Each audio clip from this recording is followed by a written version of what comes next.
Russia రాజధాని మాస్కోలో భారీ పేలుడు కలకలం రేపింది. నగరంలోని ప్రముఖ బాల్జీ రోసి ఇటాలియన్ రెస్టారెంట్ వెలుపల జరిగిన పేలుడులో 3 మృతి చెందగా మరో 21 మంది గాయపడ్డారు. బాంబుతో రెస్టారెంట్లోకి ప్రవేశించేందుకు ప్రయత్నించిన ఓ మహిళను భద్రతా సిబ్బంది అడ్డుకోవడంతో పేలుడు సంభవించినట్లు అధికారులు వెల్లడించారు.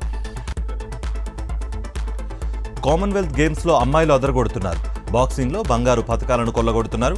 70 కేజీల విభాగంలో అరుంధతి, 51 కేజీల విభాగంలో సాక్షి చౌదరి, 60 కిలోల విభాగంలో ప్రియా గోల్డ్ మెడల్స్ గెలుపొందారు. కర్నూలు జిల్లా సంగాల గ్రామంలో ఉద్రిక్తత నెలకొంది. వైఎస్ఆర్సీపీ నేత గిరి ఇంటిపై టీడీపీ నేతలు దాడికి తెగబడ్డారు. పరామర్శించడానికి వెళ్లిన ఎమ్మెల్యే వీరూపాక్షిపై కూడా టీడీపీ గుండాలు రాళ్లు రువ్వారు. దాడిలో వీరూపాక్షి సోదరుడు శ్రీరాముడుకు గాయాలయ్యాయి. కోనసీమ జిల్లా రామచంద్రాపురంలో గడప గడపకు వైఎస్ఆర్సీపీ కార్యక్రమాన్ని మాజీ ఎంపీ పిల్లి సుభాష్ చంద్రబోస్ ప్రారంభించారు. ప్రభుత్వ వైఫల్యాలను గుర్తు చేస్తూ రాబోయే ఎన్నికల్లో కూటమికి బుద్ధి చెప్పాలని ప్రజలకు పిలుపునిచ్చారు. అనంతపురం జిల్లా గుత్తిలో తాగునీటి సమస్య తీవ్ర రూపం దాల్చింది. నెల రోజులకు నీరు లేక తీవ్ర ఇబ్బందులు పడుతున్న స్థానికులు రోడ్డెక్కి నిరసన చేపట్టారు. ఖాళీ బిందెలతో ఆందోళనకు దిగారు. పోలవరం జిల్లా చింతూరు ఏజెన్సీలో భారీ వర్షాలతో రహదారులు జలదిగ్బంధంలో చిక్కుకున్నాయి. 150కి పైగా గిరిజన గ్రామాల మధ్య రాకపోకలు స్తంభించిపోయే అత్యవసర పరిస్థితుల్లో వాగులు దాటేందుకు పలు ప్రాంతాల్లో మరబోట్లను ఏర్పాటు చేశారు.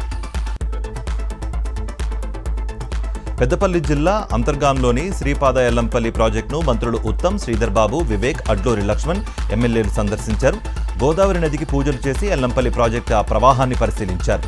వచ్చే వేసవి కల్లా మేడిగడ్డ, అన్నారం, సుందిళ్ల బరాజులను రైతులకు అందుబాటులోకి తీసుకొస్తామన్నారు. జనగాంలో బీజేవైఎం ఆందోళన ఉద్రిక్తతకు దారితీసింది. సీఎం రేవంత్ దిష్టిబొమ్మ దహనానికి యత్నించగా పోలీసులు అడ్డుకోవడంతో తోపులాట జరిగింది. ఫీజు రియంబర్స్మెంట్ బకాయిలను వెంటనే విడుదల చేయాలని బీజేవైఎం నేతలు డిమాండ్ చేశారు.